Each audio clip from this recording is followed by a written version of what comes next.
Some good news and great statistics to prove that more good guys and gals with guns prevents crime. Hey guys, welcome back to Guns and Gadgets. Today we've got compelling data straight from the FBI's 2024 crime reports, the UCR reports that came out yesterday, that show a nearly 15% crash in national murder rates. And unlike the Biden years where most major cities didn't even report the crime to protect the previous administration's reputation, 95.6% of the US population is covered by this year's universal crime reports. We're talking about the fastest decline on record. Stick around for the real numbers, what it means for you, and why this trend matters. And also don't forget a big factor here, and that's the result of the Supreme Court's Bruin decision. I'll tell you why. First, a huge thanks to CMMG for sponsoring today's episode. They're made right here in America in Boonville, Missouri. And if you're looking for a workhorse of an AR platform with reliability you can trust and depend on, whether it's for home defense or competition, CMMG tools are top tier. I've taken my Banshee to several trainings across the country over the last few years, and it has now replaced my previous home defense tool. I even paired it with one of CMMG's zeroed quieting tubes. American-made quality that you can depend on. Be sure to check them out and use code GNG10 for a nice surprise. Here's some key stats for you here that will help you in your conversations with some anti-gunners.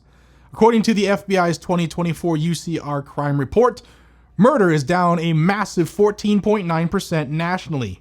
Violent crime dropped 4.5%. Property crime down about 8.1%. And the murder rate is now slightly below pre-pandemic levels and down about 26% from 2020 peaks. Let's rewind a bit here. Murder spiked in 2020 to 2022 during those years where nobody did anything related to crime prevention or holding criminals accountable, and that was up 30% in some cities. But that statistical reversal began with our 2023 numbers, with the largest ever one-year drop, about 12%. And what preceded this period? Well, the Supreme Court crushed the May issue concealed carry licensing scheme that kept many Americans from carrying a firearm in the first place to defend themselves. As millions and millions of more people began to carry during the COOF era, and criminals knew that the amount of soft targets had dropped drastically and that people would be able to defend themselves, well, they began to perpetrate less crimes. Think of it like the old adage. If you're going in to rob a store and the 30 people inside are all armed and are going to point guns at you, are you really going to take that risk? Then 2024 jumped on top of those numbers in 23 with the 14.9% decline. And that's not a fluke. This is a historic trend. Over 277 cities with available 2024 data saw murder fall by 17.8%. Even among the top 171, the 171st most violent cities, the drop was around 17.7% by mid-2024. Also of note, some major metro areas showed especially steep declines. Those are markers that 2025 might eclipse all-time lows.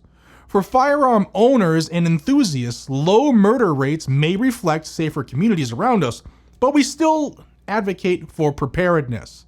Policy debates around policing or legislation and criminal justice reform should consider these downward trends.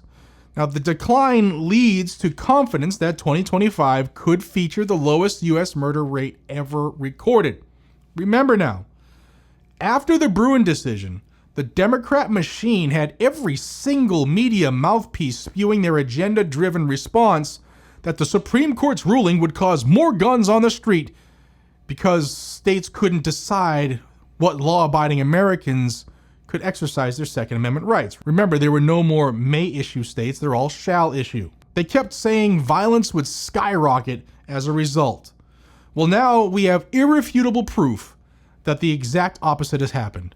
It's exactly what happens when a state moves to permitless carry and the blue media says that the state will turn into the wild, wild west. Never happens, never will.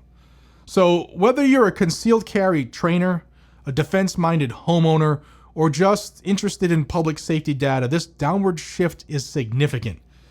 It's not a reason to relax vigilance, but It's a hopeful sign that things are moving in the right direction, and we, the people who are willing to defend our community, are a big part of these numbers. Remember that.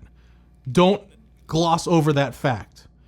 Also, if you're tired of weak, woke coffee that lets you down, wake up to Blackout Coffee, the bold American brew for true patriots. Our small batch roasted masterpieces like 1776 Dark Roast, Brutal Awakening, or Cinnamon French Toast are crafted from elite beans and shipped fresh to you about 48 hours after we roast it.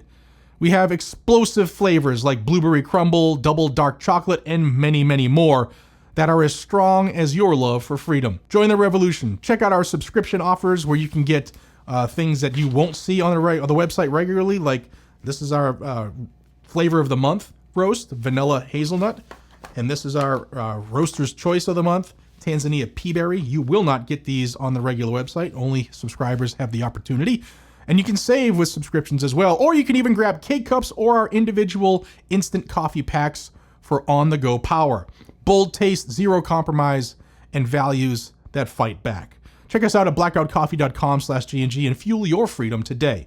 Guys and gals, thank you for diving into these numbers with me. I know it's a quick video, but these numbers are staggering, and we, the people, have played a huge part in these numbers dropping.